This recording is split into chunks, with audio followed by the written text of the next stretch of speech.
பிறவிப் பெருங்கடல் நீந்திய அப்பர் பெருமான் திருப்பாதிரிபுலியூரில் கரை சேர்ந்தார். புலியூர் கோயிலில் சென்றார். ஈன்றாளுமா என்னும் பல பாமாலைகளை சூட்டினார்.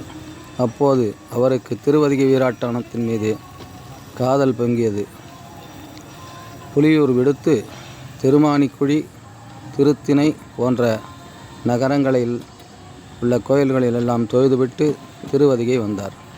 திருவதிகையில் அடியார்கள் புடைசூழ கோயிலில் புகுந்து சிவனை வணங்கி முக்கியமாக சில தாண்டகங்களை ஏழை திருத்தாண்டகத்தை பாடினார்.